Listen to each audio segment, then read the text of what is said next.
Welcome to Dynamos Dozen, the podcast that we bring you each and every single week, where we talk about whatever may be on our minds, from pro wrestling, sports, entertainment, music, movies, muesli, fresh socks and jocks, and everything in between, including pink eye. Um, yes, ladies and gentlemen, you probably can't see me very well, and that's by choice because Niall saw a pretty nasty photo of me earlier. I kind of got the finger poke of doom in the eyeball. Last night. Um, Not from the dog or not from another human being, but yours truly. And these lovely little zips here. Yeah, it was a bit of a stupid fucking thing on my side. And then I slept with a draft as well. So Dr. Niall has kind of given me everything I need to do. So we're gonna get through this podcast anyway. If Cody can get through a match with a torn pec, well then I can be one-eyed Willie for this here show today. So Niall, the shopkeeper Hogan. Um, yeah, they'd never cease to amaze me what kind of different intros we can have on a week to week basis on Dynamos, doesn't These are the challenges of content creators, aren't they? Um, Jesus Christ. but yeah, we've a good show this week. We've got some stuff that's going on in wrestling. We've got a quick look back, of course, at Raw 30 years. Again, Yeah. I would definitely tell you not to Google Raw XXX. You will not get the answers that you're looking for. Um, then we'll have a quick look back at some of the years there as well. The look back in history. And we've got a selection of birthdays there that I couldn't let out, notable birthdays. Just to say as well, we will be bringing you another show this week. We're just going to let the Royal Rumble marinate a little bit, let it evolve, as they say, a little bit before we drop the show on it. But we will be bringing you a preview for the Royal Rumble show this week. So you're getting spoiled this week with two shows. Yeah, we'll probably have that ready to drop on, I'd say, Friday, more than Yeah, likely. absolutely. Obviously we won't see the go home SmackDown show before then, but we should pretty much know what we're in store for. Yeah, Um, absolutely. anyway, Yeah. you want to start with Raw, do you? We can start with Raw. We can start with the some of the news stuff, if you like. Yeah, let's start with the We'll start with news some of then. the news stuff, and then we'll have a quick chat about Raw and shoot down through the breeze. Then, started off. Kurt Angle revealed on his podcast this week, very interesting, that his favorite part of his pro wrestling career was the time when he was doing the stuff with Team Angle and they were all champions. The boys had the tag belts, and he was WWE champion. So that was a nice little rub, especially to Shelton Benjamin being 20 years with the company now there last week, I think it was, and stuff like that. So it was a nice kind of rub there as well from Kurt Angle to say that. And we'll talk about him on the Raw 30 as well. He was absolutely brilliant, as he always is. Yeah. um Karrion Cross also came out this week. He was doing an interview with the San Antonio Express, and he said he's confident in his job security now that Vince McMahon is back at the helm. So we've had a lot of conflicting stuff here at the moment, where we've gone from everyone was quite happy that the old man was gone out of business, now the people saying, it's great that he's back now. I feel way more secure than when Triple H was in charge and Steph. So I don't know, maybe you know, it's always a game, isn't it? And then we had Matt Never Hardy as well. plays. Yeah, with Matt Hardy coming out as well, saying that Stephanie McMahon cared more about the talent as actual human beings than Vince McMahon did. Um, Well, Interesting dynamic from Matt Hardy there, all right. And then the next WWE owner, when we all lost our mind there, I think it was about 3 weeks ago on Saudi Arabia. The latest percentages have come out, and Comcast are back favourites again with 58% of the vote, if you like. Disney's at about 22, and Saudi Arabia is back at 12%. Now they're still up from where they were, which was second from bottom. But certainly it's looking more like Comcast again. So again, as we said on those shows, hold your powder, wrestling fans. Keep your powder dry. No need to lose your yes. mind. There's always a different day. Interesting one you might want to take here. Give me your thoughts on it. Mick Foley says Mike Tyson was the most important celebrity WWE has ever had. I tend to disagree anyway. Hmm. No, I would completely disagree with that. Yeah, I mean, he was up there, yeah, but I would, Jesus, I would have thought Mr. T had something about to say about that with the first ever WrestleMania. Um, Even celebrities like Cindy Lauper, like you yeah, can't understate the importance that she had with David Wolf, who yeah, obviously wrote that Hulk Hogan theme tune that we got to see last night, yeah, Real American. I know it wasn't written for Hogan at the time, but they did write that, and that was Yeah. the Rock and Wrestling connection. Mm.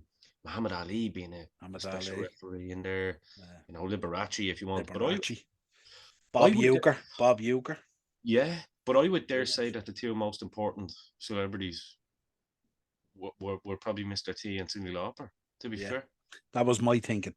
My yeah, thinking was you can't underestimate how it all kind of started, if you like, this mm, whole celebrity influx into it. Stuff that no doubt Tyson was huge as well. And I suppose when you're looking at Tyson as well, he kind of played, well, T was obviously heavily involved in the matches and stuff like that, but obviously Tyson got involved in matches and stuff like that and all.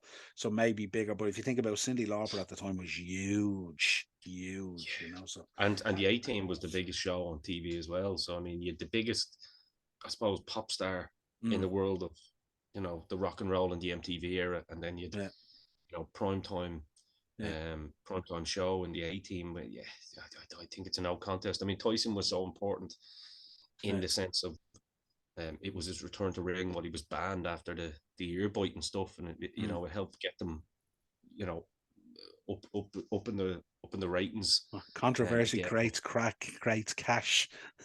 Yeah. So I mean, and then for WWE or WCW, you would dare say that the most important one was probably Dennis Rodman. So it's Yeah, absolutely. Yeah.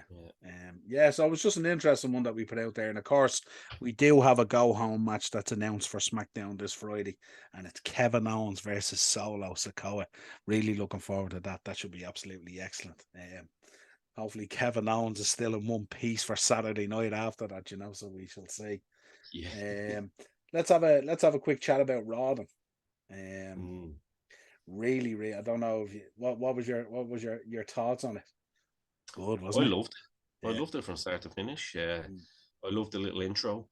Um, always makes me mark out when I hear the Real American Yeah. opening the show. Fair play to Hogan as well. Very, very professional job he done, even with the mic trouble that they had. He Yeah. kept going, didn't let it phase him. They got a lad out there very quick. Mm. And just a quick shout out to our own Irish boy on the commentary as well. Um, he's doing a fantastic job, isn't he? Yeah, absolutely. Yeah. You know, Yeah, he was questioned in the beginning, but he seems to be a lot more comfortable now. Seems to be a lot really more nice guy comfortable. as well. I remember reaching out to him a couple of months back. Mm. Jesus, maybe nearly a year. Probably last Mania. It was last Mania weekend when you were over there. Mm. I actually sent him a DM. Said you probably don't know me, etc., but was involved in wrestling, blah blah blah. Just wanted to say from one Irishman to another, I think you're doing a cracking job. Fair play. And he started, rather than just thanks, it was a real like, oh, where are you from in Ireland? Blah blah blah. We involved in wrestling, etc., etc. And I was like, Yeah. oh yeah, I was. I said you might run into one Finn Balor, Fergie D. If you do, tell him I was asking for him, and he goes, "I'll be sure to do that, pal." And he wished Mm. us the best of luck with the Yeah. show and everything. So he's actually a gentleman as well. On top of everything, great to see. Excellent. An Irish voice being the Mm. voice of the flagship show at the moment. I think Yeah. he's got a lot of Michael Cole in him. Yeah. He's got great enthusiasm, Yeah. and long may it continue. Yeah. It's nice when nice guys do well, isn't it? Yeah, It's a good feeling when nice guys do well. yeah. It's just like Um, fair play to you, pal. You worked your way up from from Ireland and then doing the US yeah. soccer, Yeah. and yeah, just all around great guy. Fair play. Also, a previous skillmate of one Dazzler off our shows.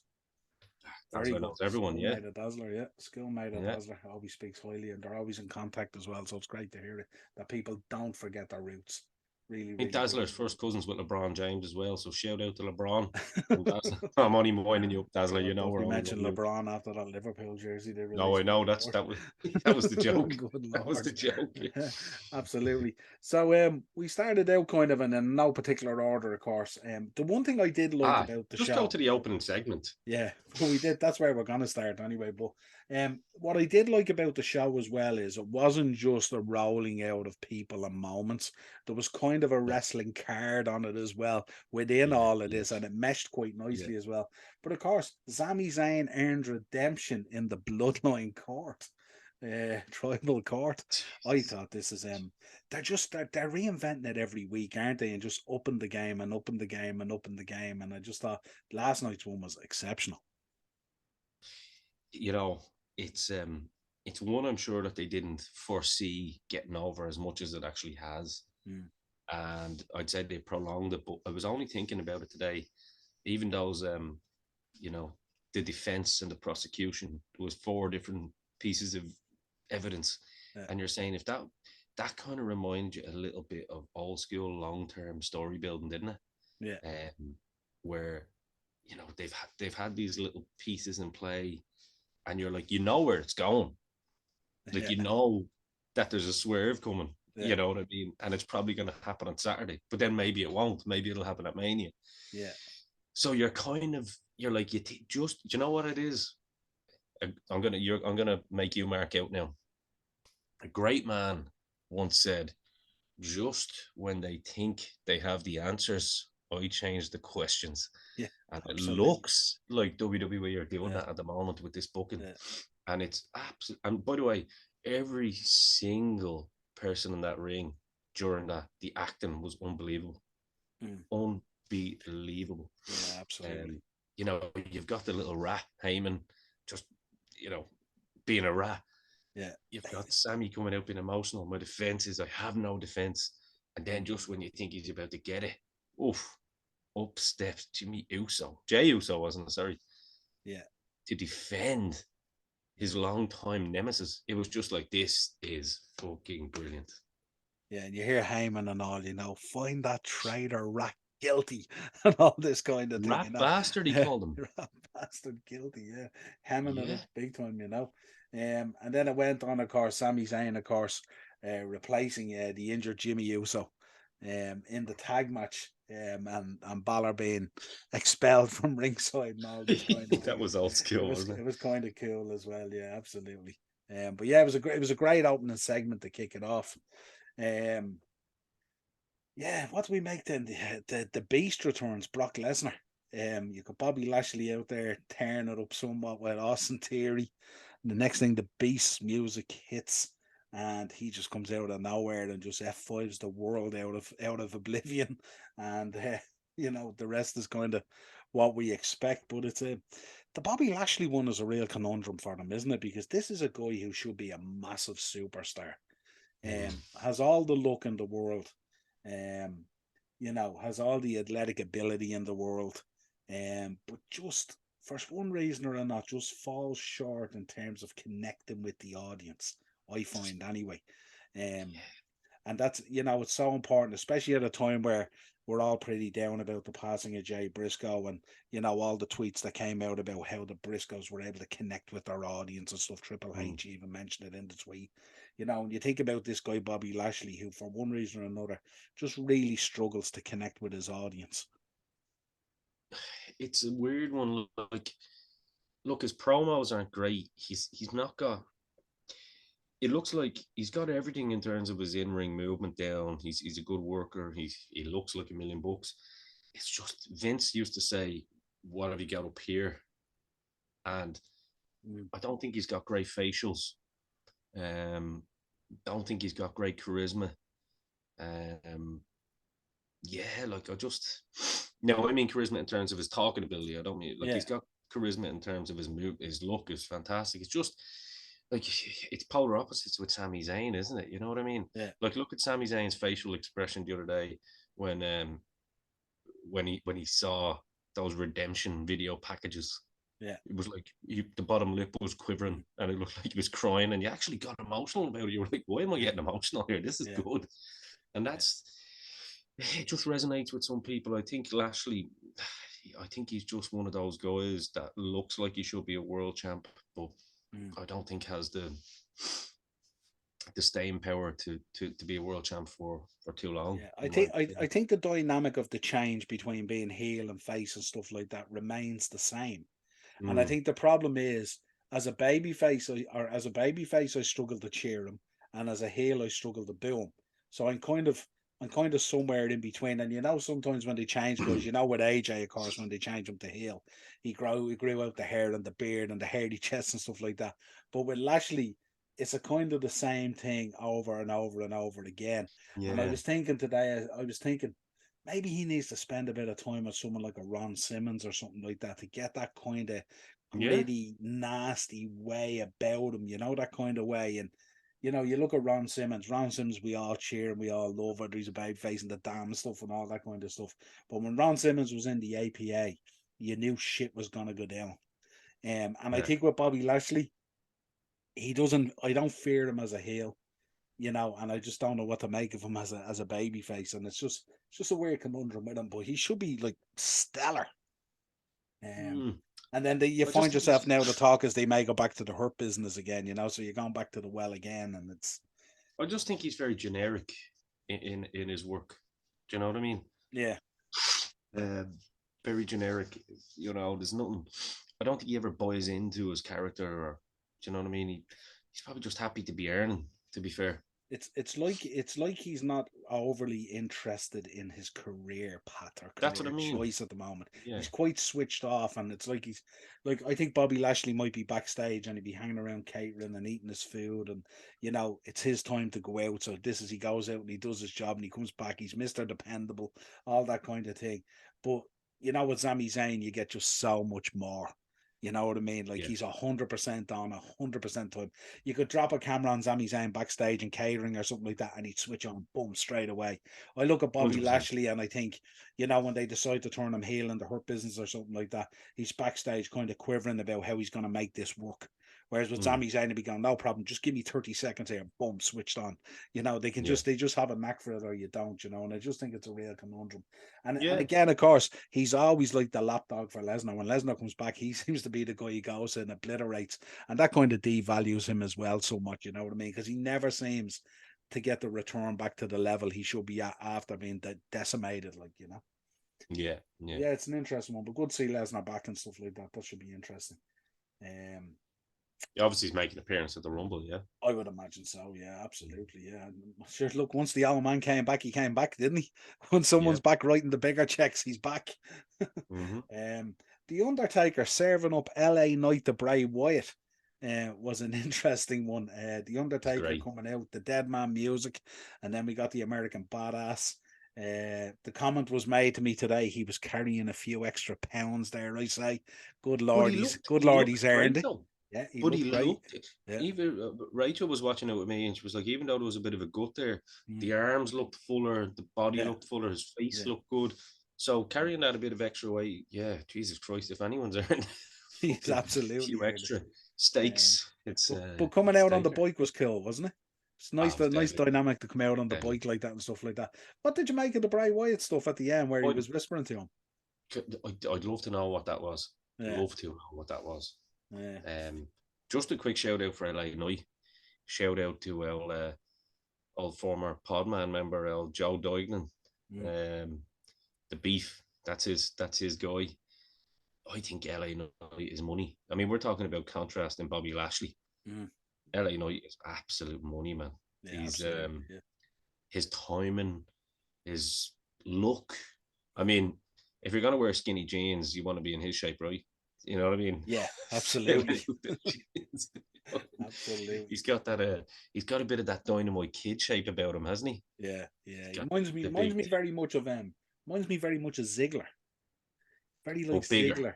Yeah, He's bigger though, absolutely, yeah, absolutely. But in much bigger. terms of that way, yeah. But I Um, wonder, but yeah, what. he's Yeah, go on. no. I was just saying. I think he's absolutely fantastic. Yeah, Yeah, it'd be interesting to know what Hater said to or Hater yeah. Taker said to Wyatt there because it was just real weird, wasn't it? Like Mm. Yeah, absolutely. It was a, it was it was just an, like stop taking gimmicks. yeah, it was an interesting one. It was like, I don't know, you know yourself. The last time we got this whispering going on, we ended up getting a mania match between him and Lesnar. Remember at the end of that UFC when they had Yeah, words and stuff like that. So yeah. I wonder are they planning for something else? I wonder is the Undertaker sitting at home now, wondering has he got one more in them? Are we going to see the Bray Wyatt versus the Dead Man or something like Another that? one of Who those knows? video style Who knows? matches, the way they're Yeah, doing with yeah. AJ. Yeah, Yeah, similar. And we did say at the time when they did the Boneyard one, we actually said that would have been cool if it had been Wyatt as well, in a yeah, kind of a similar surrounding and stuff like that. yeah. But yeah, it was cool. We had Kevin Owens then. Kevin Owens coming out delivering a message to Roman Reigns ahead of the Royal Rumble match, interrupted the Miz, hits him with a stunner, and then vows to defeat the tribal chief on Saturday or die trying. You might just die trying to get through Friday night SmackDown there on Saturday. Yeah, something's cooking, isn't it? Yeah. Something's cooking. Like you wonder. I don't know. I had a sneaky feeling. Does he cost Roman, because both belts are on the line, so I can't see Roman dropping both of them to Owens. But maybe. But imagine a sneaky Royal Rumble win for Sami Zayn.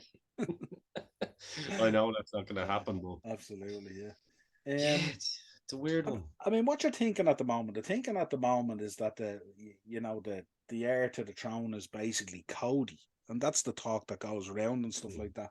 But there's a lot of guys in there at the moment that have really stepped up their games, and I wonder, you look at Seth Rollins there at the moment, who's been exceptional for the last year in the way he's upped his game and his character. Kevin Owens, of course, has come back with a storm. He's been absolutely brilliant since Mania and everything else, and what a job he did at Mania with Austin. I'm just wondering, is the Cody situation, is that set in stone and stuff like that? I suppose the Rumble will answer a lot on Saturday. But it's an interesting one to think about. There's a lot of guys there who could go in there and do a real good job in terms of getting involved in that bloodline and stuff. It's so hard. I mean, obviously we'll know more. We're going to do a Rumble preview, so we won't say too much. I mean, the jury's still out that there could be an appearance from The Rock. We don't know whether that's true or not yet. Via satellite. Yeah, probably via satellite, yeah. And the t-shirt to go with it. So we don't know what really is going to happen. It's in San Antonio. Rumor on the street is that there's one rattlesnake that's looking in pretty good shape at the moment as well. Yeah. So it's just hard to know what way they're going with this. But I think for the first time in a long time, we're coming up to a Rumble where we don't really have the answers, and we're looking forward to it. You know what I mean? Like they've left it open, but in a good way. It looks like it has a direction, and for once, the smart fans don't really know what direction it's going in, which is the way it should be. Can you imagine if Austin's music hits and he's a surprise entry in the Rumble and he comes out and he's been training like a lunatic, so he's jacked to the gills. Imagine him coming out and doing something special and going on to Mania again. You know what I mean? That'd be crazy, wouldn't it? You know what I mean? And especially the history with him and The Rock. Can you imagine him doing one over on the Tribal Chief or something like that? Good Lord. Talking about going down through the ages and the, unbelievable. Like, so well, especially history with Kevin Owens as well. Yeah. Imagine we got a Rumble on Saturday night where you have The Rock and Austin in it, set up for Mania in Hollywood. My Lord. One can dream. God, remember, I still get shivers at those entrances at 17 and stuff like that. At Safeco as well. It was unbelievable, wasn't it? Yeah. Crazy times. Unbelievable. Times. So then we had, of course, we can't not talk about DX. Hunter back out again in the track bottoms and the leather jacket and the t-shirt, looking awesome. And someone sneaking out behind them. Yeah.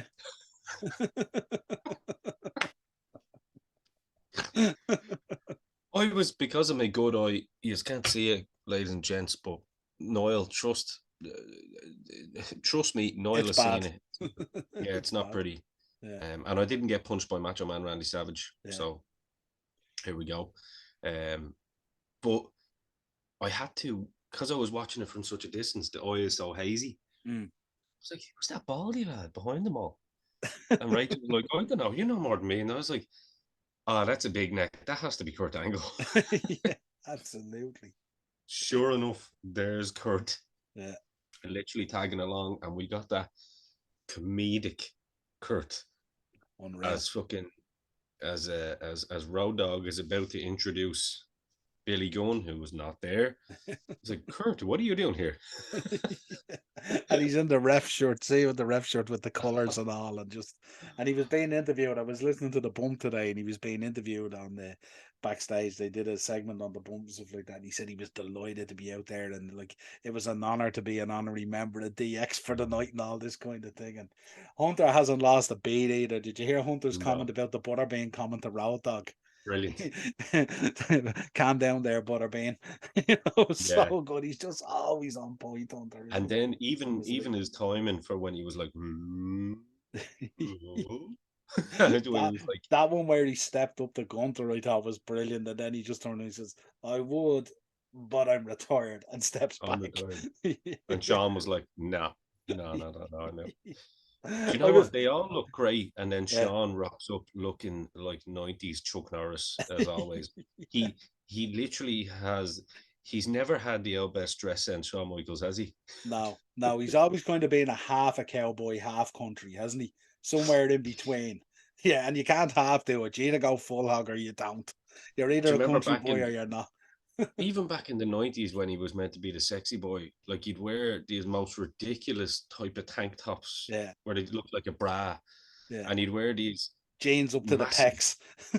And do you remember the stupid big the Yeah. suit trousers he used to wear, the slacks, and then there'd be no socks on, and he'd wear MC those Hammer little slip. bottoms. He'd wear, and then he'd wear those loafers with no socks, like a Yeah, brown pair of yeah, loafers, and you were going, yeah. God, Sean, like, And then he tried to go Brett. Remember he'd wear the white t-shirts with the leather jacket. And of course, Brett yeah, was jacked to the gills. Brett was a monster and stuff like that. So it didn't yeah, quite really work for the Heartbreak Kid. But no, yeah, no. yeah, Well, interesting. All right. didn't Taker, or no, sorry, when he was getting inducted into the Hall of Fame, wasn't it H that inducted him, and he says, was standing 6 foot 1 inches tall, weighing 225 pounds, and he goes, "Well, more like 5'10" and about 180 pounds, but who's counting?" Yeah, absolutely brilliant. Yeah, It and was and funny it's because and when I it's good met to see Sean, they all still rib each other, isn't it? It's really cool. Like, yeah, and it was funny. It was all like because I wouldn't have thought that. It was only when I met Sean myself in mm, a few years back with Inside the Ropes when he was over here, and he kind of stood up at the end because he said something funny to me and Rachel. yeah, And I told you that story. Remember, Rachel was yeah. like, she saw me look back at him as if I was about to fucking snap. And I was like, no, I wasn't actually about to snap. I looked back because I couldn't understand what he was saying because he was like, Mm. and then he laughs, and you're like, I just couldn't understand what he was fucking saying. And he kind of winked at Rachel, nudge, nudge. I was like, is he fucking mocking me? And I'm a Brett guy. But but he actually is quite a small enough dude. Like he's just really fucking really Yeah, ripped in great shape. Like, but he yeah. was never the biggest guy in fairness. But he looks great. He Yeah, looks great. I was looking at the segment again. I looked at it a few times today and I was thinking, I thought Sean was gonna super kick Gunter and Gunter was just gonna So did no I. sell it. Just no sell it. Just stand there and take it and let it brush across his face. And I was thinking that'd be fucking To be gas. fair, it would have been a long way up for that super kick though, because Gunter looked like he was about a body and a torso above him, didn't he? I tell you, he's no bother getting that foot up there. We've nearly seen him go vertical at times with it. 100%. Yeah. Yeah. Yeah, absolutely. But yeah, that was kind of my synopsis. Obviously, we had the Street Profits and Rollins then had the match against Imperium Yeah, like and there was won the some match. decent matches in it. Yeah, it was okay. Like the matches, I think the best match was the tag match Yeah, with the Usos and the Judgment Day. I think that was probably the match of the night for yeah, me. But you know, it was a very good Raw. There was lots of nice nostalgic moments in it. yeah, You know, seeing the APA there and yeah, Corbin and Flair and Hogan and yeah. you know, Yeah, I that's think I and think obviously I think Brock. what we did was we got a nice blend of what's going on in the business at the moment and a good look back at some of the previous stars and stuff like that. And I like that because my biggest fear about it was we were going to get a thing like the Rock's birthday with the Rock and Sock connection. And here's your Mm, gym teacher, and here's the Undertaker, and here's this and here's that. And you were just going mm, to get like a roll call thing, like very much the way actually the Raw after Mania has gone quite like that, where there's very little mm. wrestling on it, and it's just there's a lot of back patting on it and stuff like that and all. And I like when they still have a reasonably solid show mapped out as well. And then the guys were all introduced at the right time and used in the right moments and stuff like that. So yeah, it was Triple very H with his little this booking thing's not easy. yeah, yeah. He's just cool with these little stabs and stuff. And tell me when he said maybe we need someone who knows what they're doing. Tell me people didn't think Vinnie Mac was going to walk out. Yeah, absolutely. Yeah, absolutely. Yeah, 100%. mad. Anyway, But no, it was a good show. yeah, absolutely. So hope everyone enjoyed it. If you haven't seen it yet, make sure be careful of the spoilers. Don't let it spoil you And because once again, guys, there's I some do good moments. apologize if I sound a little bit soft spoken today. I'm speaking a bit like Finn Balor, to be fair, having like a little. it's literally my eyes in fucking agony, and it's really hard. That's why I'm in low light here, because I can't have the light too much on it. So again, I'm trying to be a trooper here and get through the show. So I do It's like apologize if you think. it's like that charity run they do, isn't it? Darkness into the light. That's what we're like here. It's like you can see me a little bit here. I don't know whether I'll give people a little. Here we go, just so you can actually see the eye. Yeah, Pretty bad. yeah, So absolutely. just so you know, I'm not sitting here like on the gear or you know, tripping. I'm Right. okay. Let's take a look back at the week in wrestling. I've got 6 for you in total. Oh, nice. I always look forward to these. We And by start the off. way, great. I've some good feedback for you there. Unfortunately, not in the comments. I need you guys and girls to start giving your feedback in the comments. On that like Look, button.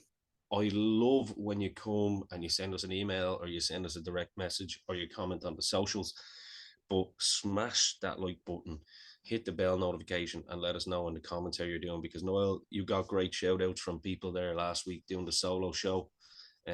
While I was taking care of some business, really appreciated it. It was very emotional. Obviously, I didn't get to mention, you know, the the passing, of course, of Jay Briscoe. Yeah. But from my point of view, I couldn't have added anything to what you did, Yeah. and I'm the same. Condolences to his family, friends. I listened to the Jim Cornette one as well. That was a tough listen. I don't know. You probably heard his tribute to him as well. He was pretty pissed off about the lady that lost her life as well, because it seemed that she kind of came out of nowhere and was. But look, at the end of the day, it was still another life lost. So, I mean, my thoughts are with everybody. I Everyone think that we have to wait and see what was comes out involved. of it. It's Yeah, you can't jump the gun and make no, you can't. You can't. people lost their But lives. Families are affected on both sides and stuff like that. So we need to. But the good news is that it looks like the kids are gonna pull Yeah, they through, seem to be on the mend and stuff like that. So if which anything is positive absolutely can come brilliant. out of such a Yeah, tragedy, yeah, absolutely, yeah. yeah, But no, 100%. Just from myself personally, because I have a lot of friends that probably would be friends with them, yeah, within the business. So absolutely thinking of everybody involved in it, and such a tragedy. Same age as me, mm, literally to the month, I think. And it just shows you how valuable life is and how quickly it can be taken away from you. So eerie that like he hadn't actually posted anything in quite a while either on Twitter, and then mm, that day they posted a picture with the new hat, mm. stuff like that. So it was, And the video with the daughter practicing the yeah, dance and the yeah, cheerleading and all just stuff like fucking that. And look, absolutely heartbreaking. my thoughts go out to everyone and the wider wrestling community as well, who it Yeah, has affected, of course, but yeah. especially Mark. Mark was joined at the hip Oh, with him. They traveled the world, and they became stars when they never really cared for becoming stars. They were brilliant guys and brilliant wrestlers, and but I would you encourage speak about, everybody to go. yeah, Sorry. just making a connection with their audience and everything and all. And it's they presented themselves exactly how they lived. And we always say that the best wrestling that you put together is the one that mimics real life, isn't it? Yeah. So, yeah, So I would definitely encourage people to go and check out Uncle Jim Cornette's show on it, because he, yeah, he he does a deep dive of when he first met the boys, when they didn't look anything like that. They were, little white meat baby faces yeah. wearing the singlets and stuff like Shaved that. heads, no beards, the whole lot. No, Yeah. yeah, he gave And he then when gave he a good saw them, description. Yeah, yeah, brilliant. So no, 100%. I just wanted to pass that on, and give props to you, Noel, because it was a great solo show, and one that's difficult to get through on your own, mm, when it means something to you. And I know that Ring of Honor and the Briscoes in particular meant a lot to you. So yeah, you got a lot of great feedback on that. So hopefully people brilliant. that did reach out to me will also let Noel know in the comments, Yeah, how much it meant. So yeah, absolutely, spot on. Well, anyway, now getting on to the this week in wrestling history, we start off 1984. Hulkamania was born this week. Hulk Hogan defeating the Iron Sheik in Madison Square Garden to win his first WWF Championship. He would hold the belt for over 4 years, as you well know. I think he dropped it then. Was it? He dropped it to, was it Macho? what's Maybe it? in '88. Hogan. Say that again. he held the belt for 4 years after winning it in '84, so he held it all the way to '88. So he probably held it all the way probably till he dropped it to Macho, was it? Or when he dropped it Well, probably to when Andre took the belt, remember, and then it was given to yeah, see, Ted, and then it was he relinquished. didn't officially drop it. Yeah, yeah, yeah. I Yeah, think the only time he done the job after that was Slaughter. yeah. Yeah. Then we go back to 1988. Ultimania born in '84, by the way. Mm, So was Dynamania. Just saying. there you go. And '84, and the man out on stage last night on Raw again. That'll tell you longevity and stuff like that. Unbelievable. 1988, WWE's first ever Royal Rumble, as you can imagine, took place.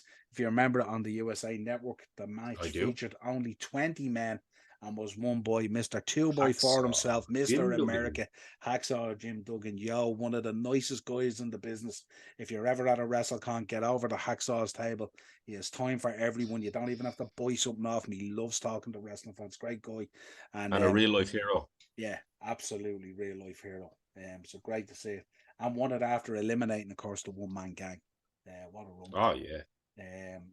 2004, longtime kayfabe WWE president Jack Tunney, real name John Tunney, sadly died of a heart attack at the age of 68 in Watertown, Ontario, Canada. If you're of my vintage, you remember Jack Tunney well. He was on our Oh, of screens course. most weeks Yeah. as the kayfabe president, I should And say. he actually was, I think he was head of operations in Canada officially, wasn't he? That was Yeah. he was based out of Toronto anyway, because he was Canadian. But yeah, he was always the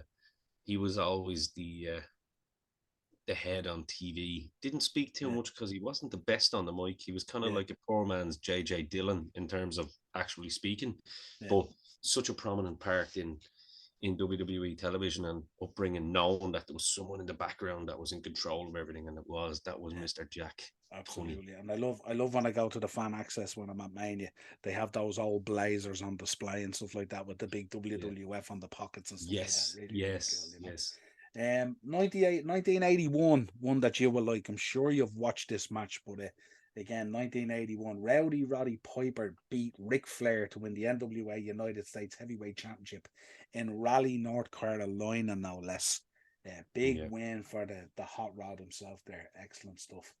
And a man that's been talked about a lot over the last few months on this podcast and on every dirt sheet and on every wrestling fan's lips. 2014, CM Punk walked out of the WWE before a taping of Raw in Cleveland, Ohio. Now, man, that's never too far from controversy, as they say. And we rounded out with a 1991 on a WWF Superstars of Wrestling taping. Paul Bearer made his WWE debut when he was introduced on the Brother Love show as the new manager of The Undertaker. Rest in peace, Paul Bearer. What an exceptional guy he was. Talking about guys who lived their gimmick. This was a man. Mercy Pringle, baby. Yeah, anyone ever go back and watch the match with was it Rick Rude and Kerry Von Erich, the one in the open field stadium where Percy Pringle was managing Rude, and Rude was wearing those white tights, and Percy Pringle was wearing the big white suit, and he was out there and he had the blonde hair and just a little mustache, and you could hear him outside going, "Get him, Rick! Get him, Rick!" Yeah, he nearly spoke like the way he did the Bearer gimmick, didn't he? Kind of spoke that way as well. It was just up to 11. Yeah. And when he was inducted into the Hall of Fame as well, when his kids were there and stuff like that, the boys were brilliant as well and stuff like that. You know, they were exactly like him. You know, it was pretty cool. It was fantastic. Yeah. Let's finish out with some notable birthdays, and there's some real ones in here that will be very interesting. We start off Joint Baba, 1938. His birthday is this week. And of course, Nigel McGuinness, 1976. The guy who was a stellar wrestler, should have had a stellar career, but was struck down with that blood issue and stuff like that. Shout out to Nigel, actually, from my perspective too. You'll probably remember a long time ago, Nigel done a lot to give me great advice on this podcast, actually. When he was still working on commentary with NXT. I was trying to bring him onto a show, and he kind of let me know how the whole WWE works and how you get in contact with people and how to kind of build a show and try and get your brand up. And he didn't have to do that, but he did. Yeah. So an exceptional human being, Nigel McGuinness, and what a talent, and what an even better man. Yeah, absolutely. Mike Awesome, 1965. Jesus, yeah. Uh, Friend of the show, Vince Russo, 1961. Wow, Gary Hart, of course, 1942. I was always a big fan of Gary Hart back in the he's day. great, yeah. Yeah, absolutely. And of course, Mr. SummerSlam himself with the Ultimate Warrior, the Honky Tonk Man, 1953. Guy who I'm a huge fan of. And of course, we've been talking about The Undertaker tonight, so his beautiful wife, Michelle McCool, 1980. Oh wow. Sheamus, the Celtic Warrior, 1978. It's kind of an Irish feel to this week. Maybe these are Mm, omens for the Rumble or something like that. And mm, Becky Lynch, hope she doesn't mind me mentioning 1987. Becky Lynch. And I'm going to finish it with one, and this is the toughest one for me. As you know, last week it was Mark Briscoe's birthday, the week of the tragedy as well. And this week it's Jay Briscoe's birthday, 1984. And I had to end the show on that one. So tragic. But Jay Briscoe, thinking about you, R.I.P. It is your birthday. I'm sure no one will be celebrating it, but you won't be forgotten. That's yeah, it for notable birthdays. We had to end on that one. I think that's all we can say. Yeah. Um, please do. Oh shit, I'm not even gonna do that. No. Um, yeah, I think that's the perfect way to end it. We'll be back. We'll be back on Friday with your Royal Rumble preview. But until then, let's just appreciate what we just spoke about there. Rest in peace. Rest in peace, Jay Briscoe. And until Friday, Dynamos dozen for Ian and for Niall, we are over and out.